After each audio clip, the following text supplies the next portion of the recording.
Now we will discuss about the photoelectric effect.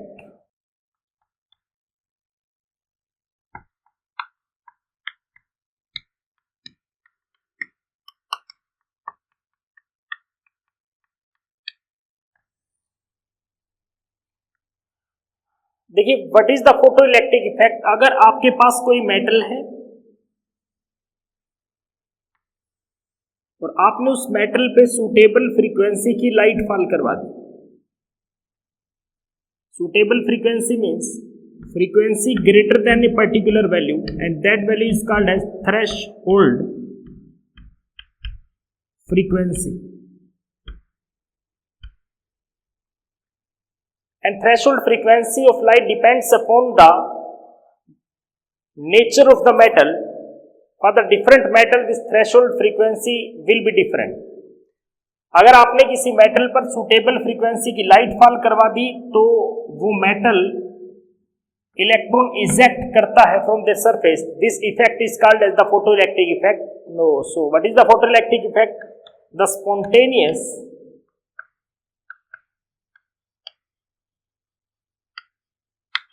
ejection of photoelectrons from the surface of metal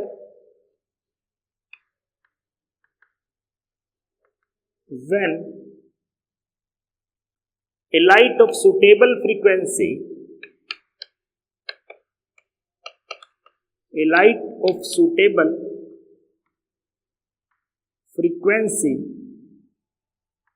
fall upon it।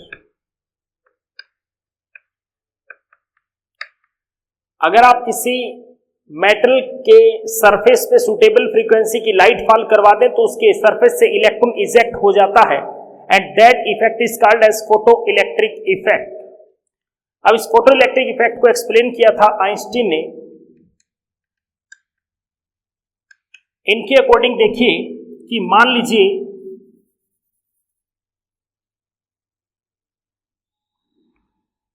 ये metal है और ये वो electron है जिसे आप इजेक्ट करवाना चाहते हैं। तो आपने जो लाइट दी होगी, ये देखिए जो आपने लाइट दी है उसकी टोटल एनर्जी कितनी है, h न्यू, और उसे मिनिमम एनर्जी जो इलेक्ट्रॉन को इजेक्ट करने के लिए चाहिए, मान लीजिए इसको फ्री करने में जो एनर्जी चाहिए that is called as work function. तो इसको मिनिमम एनर्जी जो चाहिए ताकि इलेक्ट्रॉन का बॉन्ड यहां से टूट जाए that is called as work function which is represented by phi which is equal to the energy corresponding to the threshold frequency। देखिए कि मान लीजिए अलग अलग आपके पास मेटल है और एक मेटल को इलेक्ट्रॉन इजेक्ट करने के लिए ज्यादा एनर्जी की जरूरत है तो उसका वर्क फंक्शन क्या होगा, ज्यादा होगा। तो आपको ज्यादा फ्रीक्वेंसी देनी पड़ेगी उसे, तो उसकी थ्रेशोल्ड फ्रीक्वेंसी क्या होगी, ज्यादा। तो जैसे ही इसका मतलब टोटल जो आपने लाइट दी है वो लाइट उस लाइट की टोटल एनर्जी दो पार्ट में डिवाइड हुई। एक हिस्सा उस इलेक्ट्रॉन को फ्री करने में लगा और दूसरा उस फ्री इलेक्ट्रॉन को मूव करवाने में लग गया, that is the kinetic energy. इस हिसाब से देखा जाए तो आइंस्टीन ने क्या बात बोली कि अकॉर्डिंग टू आइंस्टीन जो आपने टोटल एनर्जी फॉल करवाई है, जो उसे दी है मेटल को, वो दो हिस्सों में डिवाइड हो जाएगी। कौन सा? एक तो वर्क फंक्शन और एक जो इलेक्ट्रॉन इजेक्ट होगा उसकी काइनेटिक एनर्जी में। तो टोटल एनर्जी किसके इक्वल है? Total energy is E, this is work function and this is kinetic energy which is equal to half mv square, where m is the mass of electron and v is the velocity of electron. देखिए यहां जो m आपको दिया हुआ है, m क्या चीज है? m is the mass of electron, क्योंकि इजेक्ट कौन होगा? इलेक्ट्रॉन होगा। सो m is the mass of electron and v is the velocity of electron, कि जो इलेक्ट्रॉन बाहर इजेक्ट होगा किसी तो स्पीड से मूव करेगा, so v is the velocity of electron. अब देखिए टोटल एनर्जी किसके इक्वल है? Total energy is equal to h nu and ये कितनी है? h nu naught plus kinetic energy is half mv square. तो यहां हमारे पास काइनेटिक एनर्जी की वैल्यू क्या आ गई? h nu minus h nu naught, आप h कॉमन ले लीजिए, nu minus nu naught, then kinetic energy is equal to this यहां से आइंस्टीन ने जो बातें समझाई, ध्यान से देखिएगा। इन्होंने कहा कि मान लीजिए कि पहला केस देखिए, केस नंबर 1, कि जो लाइट आपने दी है उसकी फ्रीक्वेंसी थ्रेशोल्ड फ्रीक्वेंसी से कम है, तो ये क्या हुआ, then kinetic energy become negative. Electron can not, electron का मास नेगेटिव नहीं हो सकता, इसका मतलब क्या हुआ, speed become negative which is not possible. तो यहां से एक बात क्लियर है कि उन्होंने क्या बोला कि जो लाइट आपने फॉल करवाई है, अगर उस लाइट की फ्रीक्वेंसी उस मेटल को इलेक्ट्रॉन निकालने के लिए जो थ्रेशोल्ड फ्रीक्वेंसी चाहिए उससे कम दे दी, तो उस लाइट से इलेक्ट्रॉन एजेक्ट नहीं होगा, मतलब फोटो इलेक्ट्रिक इफेक्ट वो मेटल शो नहीं करेगा। तो पहली कंडीशन इन्होंने बताई कि लाइट की जो फ्रीक्वेंसी है वो थ्रेशोल्ड फ्रीक्वेंसी से क्या होनी चाहिए, ज्यादा होनी चाहिए। ये थ्रेशोल्ड फ्रीक्वेंसी कैसे कैलकुलेट करते हैं मैं बाद में डिस्कस करके आपको बताऊंगा। तो यहां से देखिएगा, सेकेंड बात उन्होंने कही कि मान लीजिए कि आपने जो लाइट फॉल करवाई है उसकी फ्रीक्वेंसी को आप इंक्रीज कर देते हैं, उसकी फ्रीक्वेंसी आपने क्या कर दी, इंक्रीज कर दी, तो ऐसा होने से क्या होगा, ऐसा होने से उसकी काइनेटिक एनर्जी बढ़ेगी। देखिए, देन काइनेटिक एनर्जी क्या हो जाएगी, इंक्रीज। और काइनेटिक एनर्जी इंक्रीज होने का साफ मतलब है कि वेलोसिटी बढ़ जाएगी।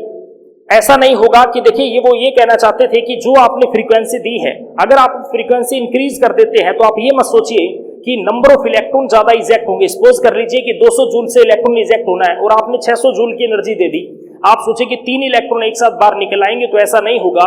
इलेक्ट्रॉन एक ही निकलेगा। 200 जूल क्या होगी उसकी, 200 जूल जो है वो मिनिमम एनर्जी वो है जो उसे फ्री करने में लगी, तो जो एक्स्ट्रा आपने 400 जूल दिया वो उसकी काइनेटिक एनर्जी में बदल जाएगी, वो 2 इलेक्ट्रॉन और नहीं निकाल के लेके आएगी। तो उन्होंने साफ कहा कि नंबर ऑफ फोटो इलेक्ट्रॉन जो एमिट हो रहे हैं वो किस बात पे डिपेंड करेंगे, वो इस पे नहीं करेंगे कि फ्रीक्वेंसी कितनी है। तो साफ साफ उन्होंने बोला कि number of photo electrons emitted, कि कितने इलेक्ट्रॉन एमिट होंगे वो किस पे डिपेंड, इज इंडिपेंडेंट, वो कभी भी डिपेंड नहीं करेगा, independent upon frequency, frequency of light, कि जो लाइट आपने फॉल करवाई है अगर आप उसकी फ्रीक्वेंसी बढ़ा देते हैं तो उससे कितने इलेक्ट्रॉन निकलेंगे इस बात पे कोई फर्क नहीं पड़ेगा, लेकिन जो इलेक्ट्रॉन निकलेगा उसकी काइनेटिक एनर्जी बढ़ जाएगी, ये बात सही है, लेकिन नंबर ऑफ फोटो इलेक्ट्रॉन्स पर उसका कोई इफेक्ट नहीं होने वाला। तो उन्होंने कहा कि अगर आप नंबर ऑफ फोटो इलेक्ट्रॉन बढ़ाना चाहते हो तो आप क्या कीजिए, तो आप इंक्रीज कीजिए इंटेंसिटी। उन्होंने कहा number of photo electrons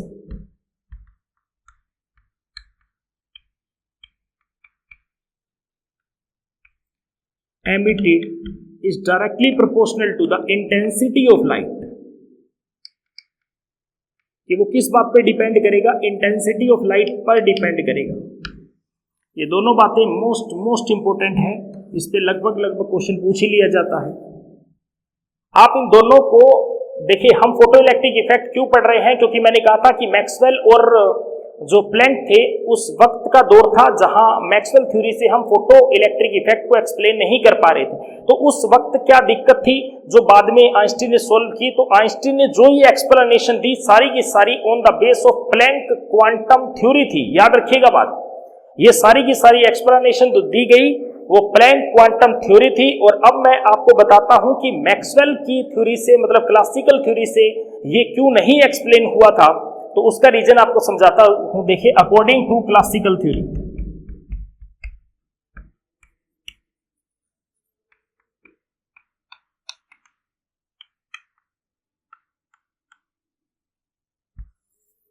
Maxwell की क्लासिकल थ्योरी की बात करूं तो आपको याद हो मैंने ये बात बोली थी कि मैक्सवेल ने बात कही थी कि energy is continuous in manner, energy is continuous in manner.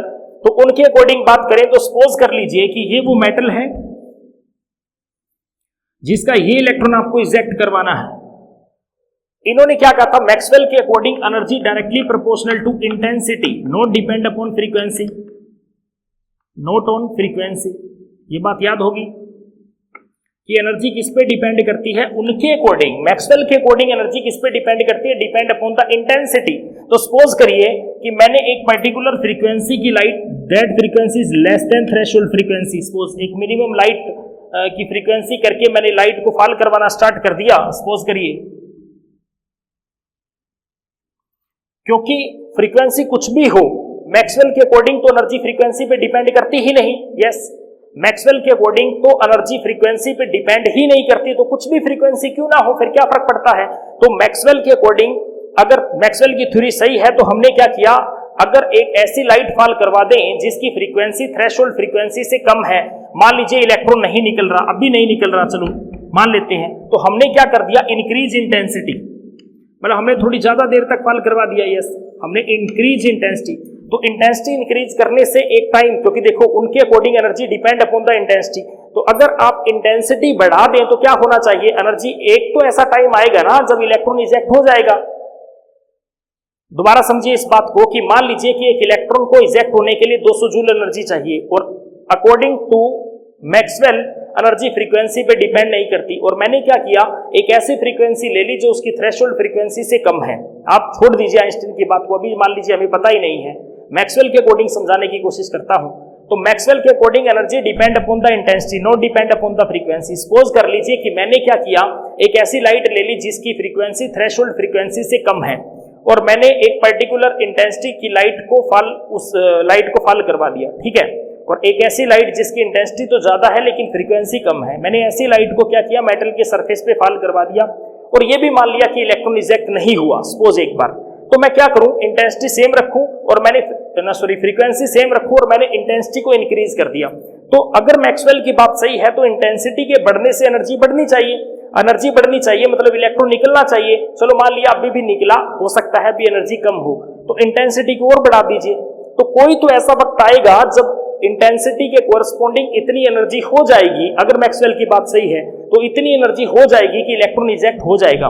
तो हमने क्या किया, इंक्रीज करते रहे क्या इंटेंसिटी, लेकिन एक ऐसा टाइम नहीं आया, कोई ऐसा टाइम नहीं आया कि कभी इलेक्ट्रॉन इजेक्ट हो जाता।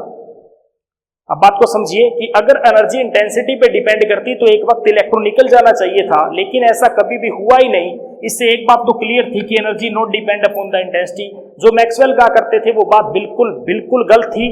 और अब बात करें तो जो प्लैंक कहते थे कि energy depend upon the frequency, अगर उनकी बात करें तो उन्होंने क्या किया, इंटेंसिटी को सेम रखा, उन्होंने फ्रीक्वेंसी को इंक्रीज किया, और फ्रीक्वेंसी को इंक्रीज करते ही इलेक्ट्रॉन इजेक्ट हो गया। इससे एक बात बिल्कुल क्लियर होती है कि मैक्सवेल जो कहा करते कि energy depend upon the intensity, वो बात सही नहीं थी, और जो प्लैंक कहते हैं कि energy depend upon the frequency, वो बात बिल्कुल सही है। तो प्लैंक की जो बात थी कि energy is always discontinuous in manner and present in the form of packets and packet की energy depend upon the frequency, ये बात सही है। और मैक्सवेल की बात सही नहीं थी कि energy is continuous and depend upon the intensity of light. तो ये प्रॉब्लम थी जो उस वक्त फोटो इलेक्ट्रिक इफेक्ट, जो उस वक्त एक ऐसी प्रॉब्लम जो मैक्सवेल की थ्योरी के अकॉर्डिंग एक्सप्लेन नहीं हो पाई थी, और इसको एक्सप्लेन किसने कर लिया, इसको एक्सप्लेन कर दिया था प्लैंक क्वांटम थ्योरी के बेस पे आइंस्टीन ने। तो जाहिर सी बात है इसका क्रेडिट जो जाता है वो प्लैंक क्वांटम थ्योरी को जाता है। तो लेकिन अभी मैं फोटो इलेक्ट्रिक इफेक्ट को और डिटेल से आपको डिस्कस करके बताता हूं। देखिए,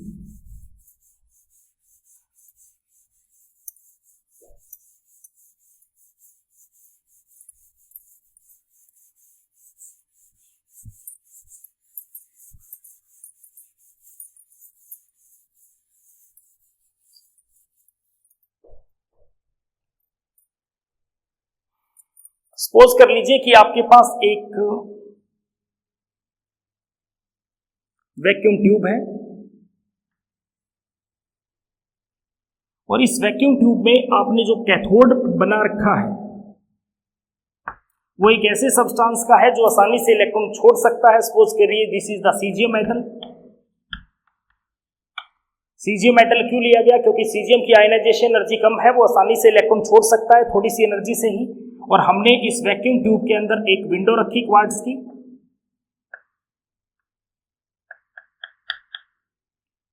और इस क्वार्ट्ज की विंडो से हमने इसके ऊपर लाइट फॉल करवाई सूटेबल फ्रीक्वेंसी की, जिसकी फ्रीक्वेंसी थ्रेशोल्ड फ्रीक्वेंसी से ज्यादा है। देखिए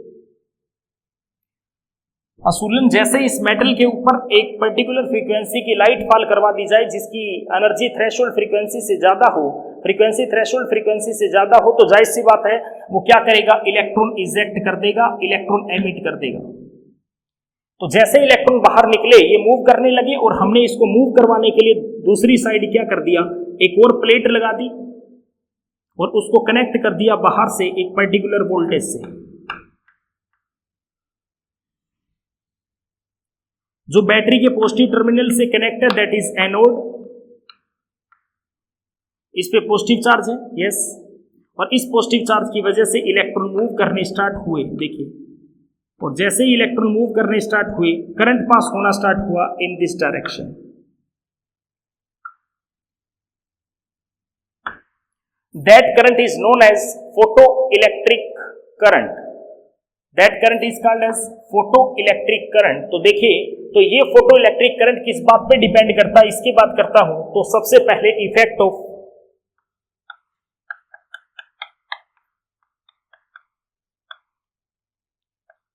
वोल्टेज, जो बाहर से आपने वोल्टेज अप्लाई की है उसकी बात करता हूं। देखिए ये बात सही है, इलेक्ट्रॉन जो इजेक्ट हो रहे हैं अगर आप वोल्टेज ना भी लगाते तो भी क्या होते, इलेक्ट्रॉन कुछ ना कुछ स्पीड से तो मूव करते। आप आइंस्टीन की इक्वेशन याद कीजिए कि kinetic energy is equal to total energy minus work function. इस इलेक्ट्रॉन को निकलने के लिए जितनी भी एनर्जी चाहिए थी, ठीक है, आपने उससे ज्यादा दे दी तो वो ज्यादा एनर्जी किसमें बदल जाएगी, उसकी काइनेटिक एनर्जी में बदल जाएगी। काइनेटिक एनर्जी होना इलेक्ट्रॉन के पास इस बात को रिप्रेजेंट करता है कि उसके पास एक पर्टिकुलर वेलोसिटी है और इलेक्ट्रॉन मूव कर रहा है और movement of the electron is current. तो अगर बाहर से आपने वोल्टेज नहीं भी लगा रखी तो भी थोड़े बहुत अमाउंट के अंदर वहां करंट पास हो रहा होगा, और वो किसकी वजह से हो रहा होगा, उस इलेक्ट्रॉन की वेलोसिटी की वजह से हो रहा होगा। लेकिन आपने बाहर से क्या कर दिया, वोल्टेज और अप्लाई कर दी, तो वो वोल्टेज क्या करेगी, उस इलेक्ट्रॉन को अपनी तरफ अट्रैक्ट करेगी, फोर्स लगाएगी, खींच लेगी, और उसकी वजह से इलेक्ट्रॉन की मूवमेंट बढ़ जाएगी एंड फ्लो ऑफ इलेक्ट्रॉन जो होता है वो करंट है। इसका मतलब करंट की वैल्यू बढ़ जाएगी अगर आपने वोल्टेज इंक्रीज कर दी तो वोल्टेज जब आपने नहीं भी लगाई तो भी थोड़ी बहुत क्या है, थोड़ा बहुत करंट उसमें पहले से प्रेजेंट है, और जैसे जैसे आपने वोल्टेज इंक्रीज कर दी वैसे वैसे क्या होगा, करंट की वैल्यू बढ़ती चली जाएगी। बट एक टाइम ऐसा आएगा जिसके बाद करंट कांस्टेंट हो जाएगा। क्यों हो जाएगा, देखिए, करंट पास किसकी वजह से होना है, फ्री इलेक्ट्रॉन से, और इलेक्ट्रॉन तो पर्टिकुलर इस मेटल ने छोड़ने हैं, जितने भी इलेक्ट्रॉन इसने छोड़ दिए वही इलेक्ट्रॉन तो इजेक्ट होके बाहर गए हैं, तो वो एक पर्टिकुलर लिमिट पे है। इसका मतलब करंट थोड़ी देर के बाद क्या हो जाएगा, कांस्टेंट। तो करंट बढ़ते बढ़ते एक टाइम आएगा जब क्या होगा, कांस्टेंट हो जाएगा। देखिए, सो दैट करंट जब ये कांस्टेंट हो चुका है, that current is called as saturation current. That maximum current is called as saturation current. Okay, अब देखिए, आप एक चीज और पढ़िए। देखिए, आप ये सोचिए कि इलेक्ट्रॉन इस साइड आ रहा है और अट्रैक्ट कौन कर रहा है, ये प्लस। अगर ये प्लस ना होता, माइनस होता, तो वो क्या करता, उसको रिपेल करता। तो एक टाइम ऐसा आता जब इलेक्ट्रॉन रुक जाता, तो करंट क्या हो जाता, जीरो। इसका मतलब अगर मैं यहां से इस एनोड को नेगेटिव पोटेंशियल प्रोवाइड करना स्टार्ट कर दूं तो दिस बिकम नेगेटिव, और एक ऐसा पोटेंशियल आएगा जिस पोटेंशियल पर इलेक्ट्रॉन रुक जाएगा, क्योंकि इतना पोटेंशियल हो जाएगा उस वक्त। देखिए कि क्या होगा, उस इलेक्ट्रॉन की काइनेटिक एनर्जी उस पोटेंशियल के with respect to potential energy के बराबर हो जाएगी, और इलेक्ट्रॉन क्या होगा, रिपल्शन की वजह से रुक जाएगा। So that potential of anode is called as stopping potential. आप इसको इस ग्राफ से समझिए। मान लीजिए कि मैंने इसको नेगेटिव में पोटेंशियल दे दिया तो करंट क्या हो जाएगा, जीरो। तो करंट कहां जीरो हुआ, यहां। So that voltage, applied voltage is called as stopping potential. तो इसको क्या नाम दिया गया, स्टॉपिंग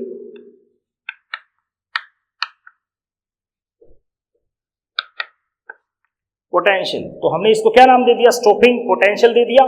तो आप ध्यान से सुन लीजिए, सैचुरेशन करंट क्या है, वो मैक्सिमम करंट है जो वोल्टेज इंक्रीज करने के बाद भी इंक्रीज नहीं होता, और स्टॉपिंग पोटेंशियल क्या है, एनोड की वो नेगेटिव वोल्टेज है जिस वोल्टेज पर इलेक्ट्रॉन रुक जाता है और करंट पास होना बंद हो जाता है, that is called as the stopping potential. So this is the effect of voltage. And now second is the effect of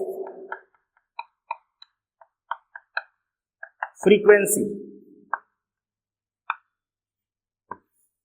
मैंने क्या किया, ये फ्रीक्वेंसी का इफेक्ट देखना चाहता हूं कि फ्रीक्वेंसी से क्या फर्क पड़ेगा। तो देखिए, इस थ्योरी के अकॉर्डिंग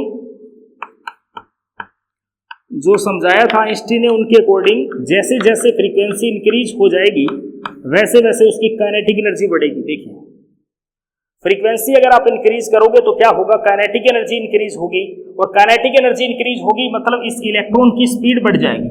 स्पीड बढ़ जाएगी, इसका मतलब क्या होगा, नंबर ऑफ इलेक्ट्रॉन पे कोई फर्क नहीं पड़ेगा, ये बात याद रखिएगा। अगर नंबर ऑफ इलेक्ट्रॉन पर फर्क नहीं पड़ रहा तो सैचुरेशन करंट पे फर्क नहीं पड़ेगा, क्योंकि सैचुरेशन करंट किसका फंक्शन है? नंबर ऑफ इलेक्ट्रॉन का। नंबर ऑफ इलेक्ट्रॉन अगर उतना ही है तो सैचुरेशन करंट की वैल्यू क्या आएगी? सेम आएगी। तो अगर मैं इफेक्ट ऑफ फ्रीक्वेंसी की बात करूं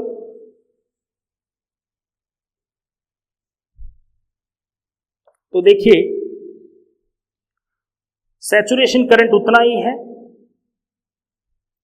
देखिए, बट मैंने कहा कि स्पीड ज्यादा हो जाएगी तो काइनेटिक एनर्जी बढ़ जाएगी, तो काइनेटिक एनर्जी बढ़ जाएगी तो उसको रोकने के लिए अगेंस्ट में पोटेंशियल उतना ही ज्यादा लगाना पड़ेगा। सपोज करिए आपके सामने से कोई चीज आ रही है, स्पीड से आ रही है, तो आपको क्या करना पड़ रहा है? ज्यादा अपोजिट में फोर्स लगाना पड़ रहा है, और धीरे आ रही है तो कम, तो आपको स्टॉपिंग पोटेंशियल उस इलेक्ट्रॉन को रोकने के लिए क्या करना पड़ेगा? ज्यादा लगाना पड़ेगा। तो ये क्या हुआ? मान लीजिए एक पर्टिकुलर फ्रीक्वेंसी है, उसका ग्राफ है, तो अगर आपने फ्रीक्वेंसी इंक्रीज कर दी, देखिए फ्रीक्वेंसी इंक्रीज कर दी तो क्या होगा? तो सैचुरेशन करंट पे तो फर्क नहीं पड़ेगा, लेकिन इसका स्टॉपिंग पोटेंशियल क्या हो जाएगा? बढ़ जाएगा, देखिए। और फ्रीक्वेंसी बढ़ा दी तो क्या होगा? स्टॉपिंग पोटेंशियल और बढ़ जाएगा। तो यहां से एक बात क्लियर है कि मैंने 3 ग्राफ है, this is nu, this is nu, this is nu. तो nu is greater than nu is greater than nu. तो जैसे जैसे आप फ्रीक्वेंसी बढ़ाते जा रहे हैं वैसे वैसे क्या हो रहा है? स्टॉपिंग पोटेंशियल जो है वो बढ़ रहा है, लेकिन सैचुरेशन करंट पर कोई फर्क नहीं पड़ता। तो इफेक्ट ऑफ फ्रीक्वेंसी क्या होती है? इफेक्ट ऑफ फ्रीक्वेंसी में stopping potential will be increase.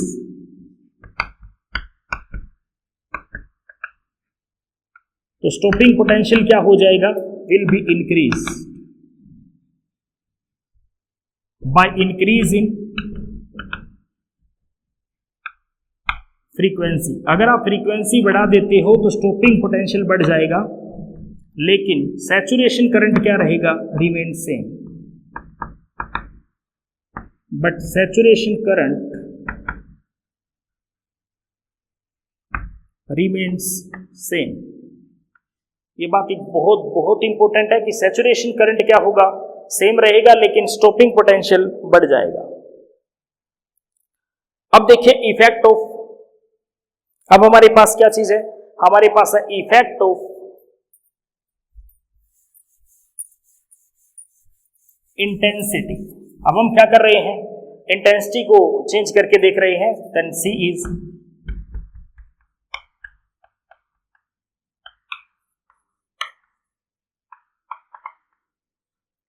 Effect of intensity. तो इंटेंसिटी के चेंज होने से क्या हो जाएगा?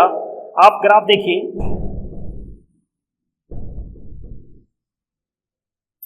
मान लीजिए एक पर्टिकुलर इंटेंसिटी की लाइट है और उसका ग्राफ ये है, तो इंटेंसिटी इज I1।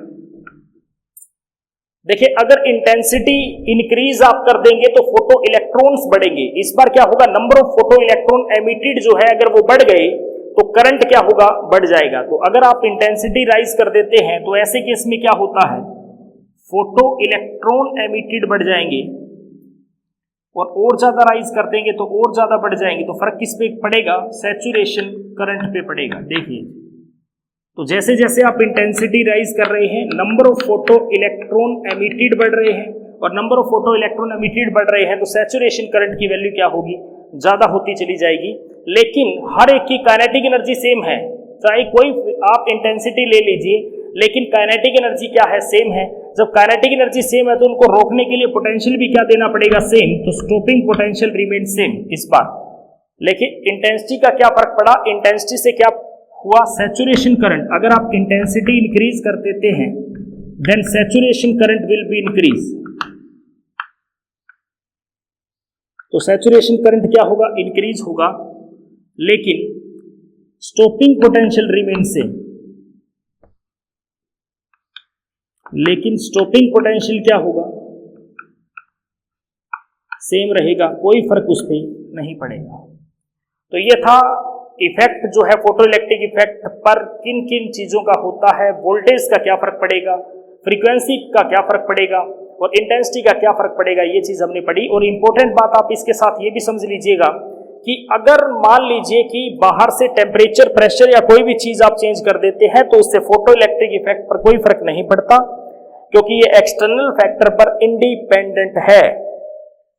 आपको पहले ही कहा this is a spontaneous process. और इसको स्टार्ट कौन करेगा? जो लाइट आपने फॉल करवाई है वो, और उसकी फ्रीक्वेंसी क्या होनी चाहिए? मिनिमम फ्रीक्वेंसी से ज्यादा। ये इंपॉर्टेंट बात थी, और ना ही ये किसी टेम्परेचर, प्रेशर, किसी भी चीज पर डिपेंड नहीं करेगा। अब हम और बात करते हैं, जो मैंने आपको थोड़ी देर पहले कहा कि आपको क्या ध्यान रखना है कि अलग अलग मेटल के केस में स्टॉपिंग पोटेंशियल या यूं कहूं कि थ्रेशोल्ड फ्रीक्वेंसी अलग अलग होगी। इस चीज को हमने समझना है। तो देखिए, हमने ये पढ़ा कि जब इलेक्ट्रॉन रुक जाता है that is at stopping potential.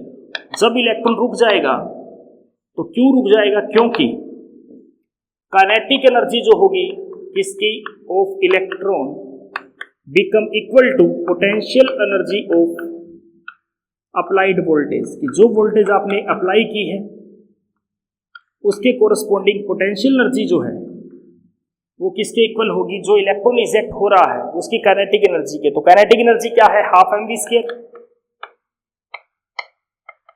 और पोटेंशियल एनर्जी होती है potential due to nucleus, that is charge of electron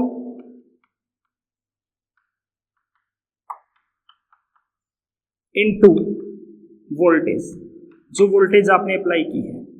और कौन सी? जो स्टॉपिंग है, रोकने के लिए। तो रोकने के लिए कौन सी वोल्टेज है? Stopping potential. तो देखिए, काइनेटिक एनर्जी किसके इक्वल हुई?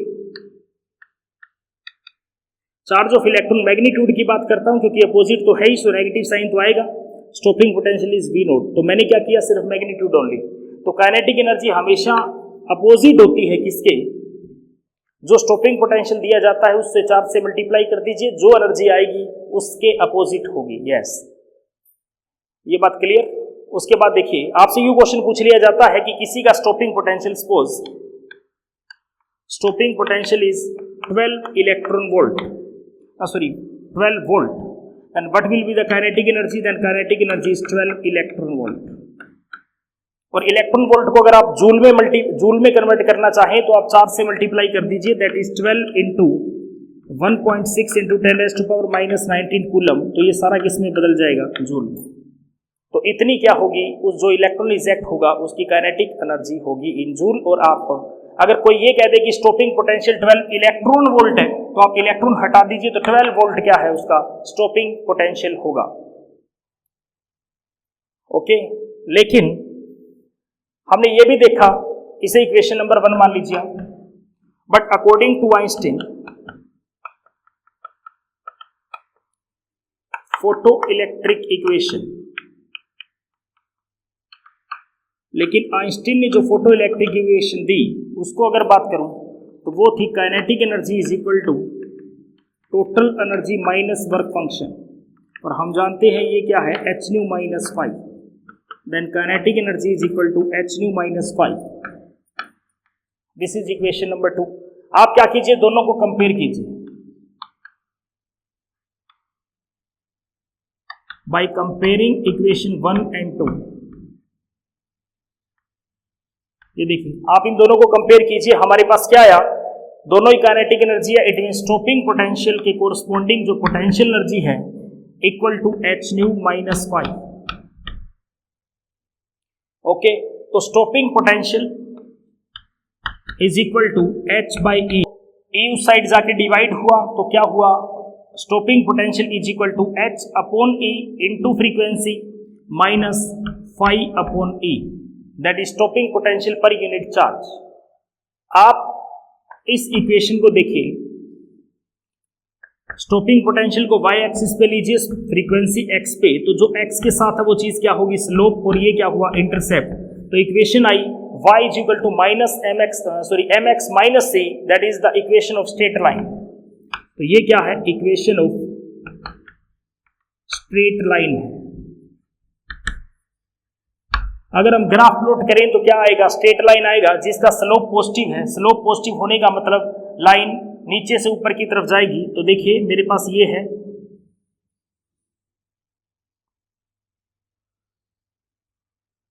ये देखिए, इस साइड हमने क्या ले लिया? फ्रीक्वेंसी एक्स एक्सिस के ऊपर, और इस साइड हमारे पास क्या है? Stopping potential, that is V0। तो जो ग्राफ आएगा उसमें स्लोप पॉजिटिव है लेकिन इंटरसेप्ट नेगेटिव नीचे है, तो ग्राफ आप यहाँ से स्टार्ट कीजिए। तो मान लीजिए ये ग्राफ आपके पास है स्ट्रेट लाइन, अगर आप इसे एक्स्ट्रा प्लॉट करें कहीं तो काटेगा, तो ये जो वैल्यू आएगी दैट इज इंटरसेप्ट। इसको क्या बोला जाता है? इंटरसेप्ट।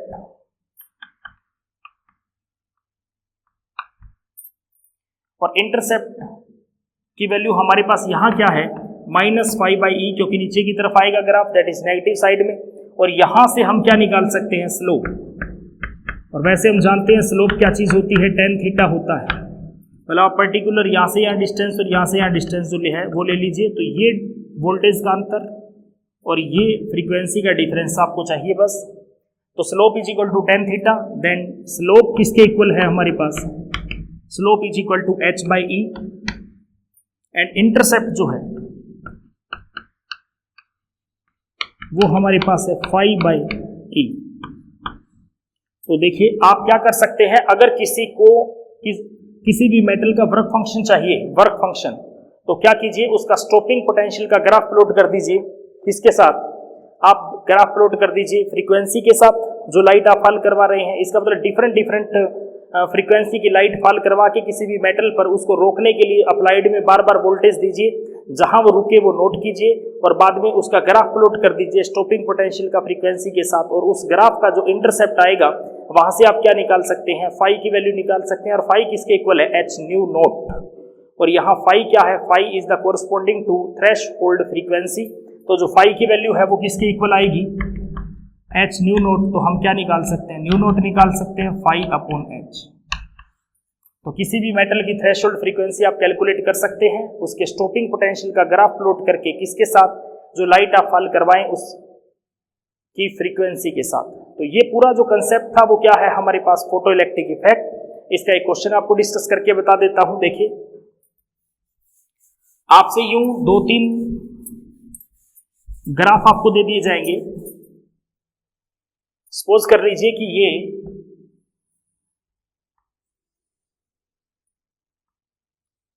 ऐसे आपको 3 ग्राफ दे दिए और कहा 3 मेटल के हैं A, B एंड C। और ये ग्राफ किसका है? स्टॉपिंग पोटेंशियल का विद द फ्रीक्वेंसी। पूछा है कि जो इलेक्ट्रॉन इजेक्ट होगा काइनेटिक एनर्जी किसकी सबसे ज्यादा होगी? काइनेटिक एनर्जी के अकॉर्डिंग आप अरेंज कर दीजिए, या यूं कहूं वेलोसिटी के अकॉर्डिंग अरेंज कर दीजिए, एक ही बात है। तो देखिए जितनी एनर्जी आपने दी है वो एनर्जी क्या होगी? वो एनर्जी 2 हिस्सों में बंटेगी अकॉर्डिंग टू द आइंस्टीन। तो जिसका वर्क फंक्शन ज्यादा है उसके पास काइनेटिक एनर्जी कम बचेगी, क्योंकि लाइट सबको सेम दी है। तो मान लीजिए आपको 3 मेटल दिए हैं A, B, C और तीनों मेटल पर सेम लाइट फॉल करवाई है और पूछा है बताइए इलेक्ट्रॉन तो तीनों में से निकल रहे हैं लेकिन किसकी स्पीड सबसे ज्यादा होगी? अगर ये पूछे तो सोचिए कि जो लाइट आपने दी है, आपने सबको बराबर लाइट दी है, लेकिन जो मेटल सबसे ज्यादा वर्क फंक्शन का होगा, मतलब ज्यादा एनर्जी रख लेगा किसको? इलेक्ट्रॉन को इजेक्ट करवाने के लिए, तो जो एनर्जी कम बचेगी उससे इलेक्ट्रॉन मूव करेगा। और एक ऐसा मेटल है मान लीजिए जो बहुत जल्दी इलेक्ट्रॉन को छोड़ देगा, तो मतलब इलेक्ट्रॉन को इजेक्ट करने में उसने क्या किया? कम एनर्जी ली, तो बाकी एनर्जी वो किसमें बदल देगा? वो इलेक्ट्रॉन को मूव करवाने में लगा देगा। तो जो एनर्जी मूव करवाने में लगेगी उसकी काइनेटिक एनर्जी ज्यादा होगी, यूं कहूं वेलोसिटी ज्यादा होगी। तो यहाँ से साफ क्लियर है, जिसका वर्क फंक्शन क्या है? कम है, उसकी काइनेटिक एनर्जी ज्यादा है और उसकी वेलोसिटी भी ज्यादा है। जिसका वर्क फंक्शन ज्यादा है उसकी क्या होगी? कम होगी काइनेटिक एनर्जी। तो सपोज कीजिए कि जो इसको एक्स्ट्रा प्लॉट करो, इसका वर्क फंक्शन कम है, इसका और ज्यादा, देखिए और नेगेटिव, इसका और नेगेटिव। तो जिसका वर्क फंक्शन ज्यादा है उसकी काइनेटिक एनर्जी कम है, क्योंकि टोटल एनर्जी 2 हिस्सों में बटेगी। देखिए total is equal to 5 plus kinetic energy. Energy अगर ये सबको दी है सेम, तो ये जिसका ज्यादा है काइनेटिक एनर्जी उसकी कम है। तो यहां से बिल्कुल साफ क्लियर है कि A की काइनेटिक एनर्जी सबसे ज्यादा है, फिर B की, फिर C की। और वेलोसिटी का भी सेम ऑर्डर है। इस टाइप से भी क्वेश्चन पूछ लिया जाएगा, या वैल्यू देके पूछ लेंगे कि कौन इलेक्ट्रॉन इजेक्ट करेगा या कौन नहीं करेगा। इस तरीके से भी आपसे क्वेश्चन पूछ लिया जाएगा। यस, तो ये था हमारे पास topic, that is the photo electric effect. इसके क्वेश्चन हम बाद में डिस्कस करेंगे जब हम न्यूमेरिकल पोर्शन पर चलेंगे। तो यस।